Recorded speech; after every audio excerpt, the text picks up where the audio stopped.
The date is March 5th, 1945, near Lintfort, Germany. Beneath a sky of blood-red clouds, a column of American tanks advances, winding its way through the landscape. At the vanguard of the formation, commanding the lead element of a company, rides Captain Cowboy Tucker. Tucker surveys the town from his turret as his Shermans grind forward. Suddenly, a crack rings out. Tucker spots the flash from a nearby structure. His heart sinks as shouts erupt from the troops behind him. Sniper. A man has been hit. The cry immediately follows. Medic! Medic! There's no time to hesitate. Sniper ahead. Open fire. The column rapidly zeroes in on the offending building and unleashes a furious torrent of machine gun and cannon fire. The brickwork dissolves as the tanks add their main guns to the barrage. The firing eventually subsides, leaving little of the structure remaining. Ha ha ha! I think we got him. Tucker reports in. Towards Rheinberg, Tucker advises his headquarters. Able company reporting contact with the enemy. Advise how to proceed. Over. He is instructed to press onward, secure the town's flank, and then proceed to take a bridge crossing a canal on the route to Rhine. To Tucker, this seems like a reckless directive. They have no artillery support, and the tanks would be pushing ahead with minimal infantry and reconnaissance cover. Tucker double-checks the order. Shall I bypass and double the recon column and keep on going? The reply is firm. The enemy appears to be infantry only. Keep moving. Having already questioned command, he knows he must now proceed. He encourages his men. We're taking the west side of the Ville. Hi-ho. Silver. The tanks rumble into motion, traversing Lintfort and heading toward Rheinberg. The column splits in two when it reaches a fork in the road. Bullets clatter harmlessly against the armor-nothing the dependable Shermans can't shrug off. It feels almost too simple. Tucker, however, remains on high alert. The lack of significant opposition is unsettling. Americans are driving toward the Rhine River. There should be fierce resistance, not just an isolated sniper or sporadic small arms fire. That's when Tucker catches a glimpse of something. This is an ambush. In the distance, he spots movement among the trees. As he processes the sight, Tucker instantly grasps the magnitude of the situation. Horror washes over him as he glances back at his column. They are utterly unprepared and not in the proper formation to counter what awaits them. This is an ambush. He bellows to his driver. Get off the road. Find cover. The driver slams the accelerator, and the tank lurches forward. But it's too late. All hell breaks loose. The deafening thunder of German anti-tank guns coincides with a colossal explosion ripping through a medium tank, followed immediately by a second, and then a third. The accompanying infantry pile out of their trucks, but the intense fire pins them down instantly. Already, 5 American medium tanks are burning, each one erupting in turn. The escorting infantry are trapped by the relentless hail of 20mm cannon and machine gun fire. The column attempts to maneuver. Another huge explosion and a cloud of smoke. Tucker looks to his left. Mines. An American tank is engulfed in smoke and fire, crippled by an anti-tank mine. The men are perfectly trapped in a lethal kill zone. His fighting spirit ignites.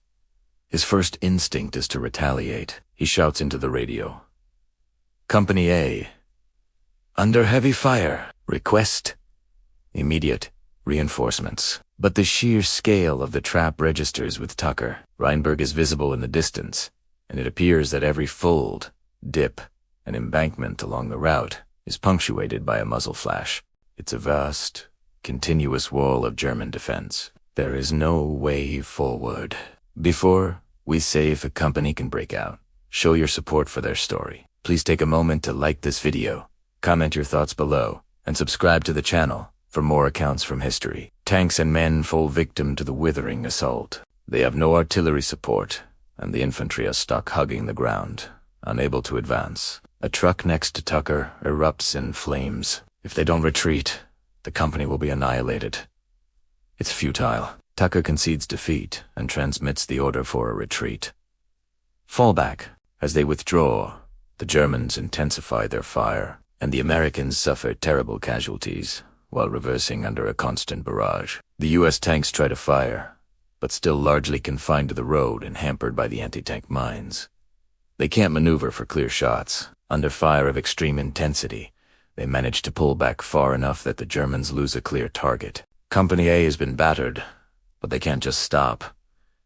Tucker radios in again and quickly formulates a new plan. They agree to try and bypass the trap by diverting onto a dirt road to the northeast, aiming to secure the bridge at Rheinberg that way. As the tanks push along the new route, the American crews peer nervously through their observation periscopes. Their nerves are taut as they realize the Germans are deploying every possible tactic to prevent the Americans from reaching the Rhine.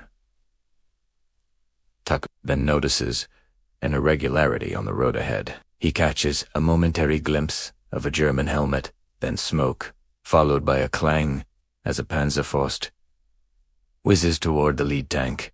Inside, there's a deafening impact, but the round glances off the turret. Then, a symphony of rifle and machine gun fire is added to the din. The men realize the road is riddled with concealed enemy foxholes, with a rifleman or a soldier carrying a Panzerfaust appearing every 10 meters or so. The situation looks grim. Tank tracks, fuel tanks, and turrets begin to explode and fragment, showering the men nearby with shrapnel and burning gasoline. One tank veers off the road, intent on engaging the enemy, but anger and concern grip Tucker. He frantically tries to reach the crew on the radio. It's a trap, only to see the tank strike a mine, which shreds its underside. Further beyond the wreckage, German forces race through a network of zigzag trenches, manning anti-tank guns of all calibers, including the ruthlessly effective 88mm pack, which booms German revenge upon the advancing Americans. Unable to stay exposed, Tucker's tanks dash for cover into a patch of wood, hoping for a reprieve. Instead, they meet the German defense, head-on, having driven straight into the hornet's nest. Tucker's troops have no choice but to press forward, firing indiscriminately. Enemy infantry appear, and Tucker's tanks mow them down. A truck is spotted through the trees, and erupts as a tank shell causes it to burst into flames. Anti-tank guns fire and score hits. But the Americans quickly focus their fire, shelling them until they are silenced. But they are not out of the danger yet. Tucker's tank crew is rocked by fire from a different direction. The shout goes up. Mark IV. Mark IV. The Panzer IV appears. A German Panzer IV emerges to their left. Before the Panzer can reload, the Sherman's turret swings, takes aim, and fires, penetrating the German tank's hull. The Panzer IV spews smoke as its crew frantically scrambles from the burning wreckage. As the battle unfolds deep within the jaws of the German trap, something incredible begins to happen. The American tanks seem to be making headway. They gain speed and settle into a devastating rhythm, charging through the trap and destroying everything in their path. Tucker even begins to enjoy the fight. He radios his commander. "I'm killing Germans left and right. Just got a mark for a tank. Having a good time. I also got a truck and a half-track." At that precise moment, there's a thump, and Tucker's tank lurches to a halt. What the hell? We're here. Tucker realizes they've taken a disabling blow. The crew is safe, but the tank is immobilized. After checking on his men, he leaps out of the tank, dodging enemy fire as he runs to the next Sherman in line. Tucker bangs on the hull and assumes command of the tank, immediately carrying on with the forward push, reaching the Fossa Canal. Incredibly, a company forces its way through the trees and emerges onto a point along the Fossa Canal road. Tucker sees their objective in the distance. By heading north, they can reach the canal bridge and capture a potential entry route into Germany beyond. Tucker rallies his men. "Come on, boys. Yeehaw." Given the signature yell, the force pushes on, desperately hoping to cross the bridge. The company draws closer, scarcely able to believe their luck. They withstand the German fire and are within sight of the bridge. On the opposite bank, a German soldier frantically works a detonation cord, twisting it around the exploder as .30 rounds crack and smack overhead. He spots an American infantryman, leveling a rifle at him. The German twists the handle. The American fires, hitting the German in the shoulder, but the charge is activated. A plume of bricks and dirt shoots skyward as the bridge detonates. Masonry and dust rain down upon the tanks and men. Tucker watches in fury. The bridge is gone, and there is nowhere to advance. The tanks slow, and a company stalls. They are sitting ducks. Heavy fire from all sides tears through the tanks and infantry. Across the river, more German anti-tank guns join the fray. The tanks fight back fiercely, taking out the crew of one pack gun, but the Germans quickly remand the weapon. Company A is being worn down. A Sherman takes a round to the engine and burns up to Tucker's right. Tucker carries on, selecting targets for his main gunner while expertly operating his .50 Cal Browning. His coaxial gunner is hitting the enemy with every burst in a frantic firefight. Only 5 tanks now remain. The Cowboy spots a track running parallel to the canal. He orders the tanks to make a break for it. The 5 tanks accelerate as fast as they can up the road, all the while under heavy fire. There's a boom, and a Sherman is taken out. And then another. Only 3 tanks are left. Tucker's Sherman violently rocks under the impact of an anti-tank round. The jolt throws the crew, and the tank grinds to a standstill. With his ears ringing, Tucker shakes his head and checks himself. He reaches over with his right hand. Something is terribly wrong.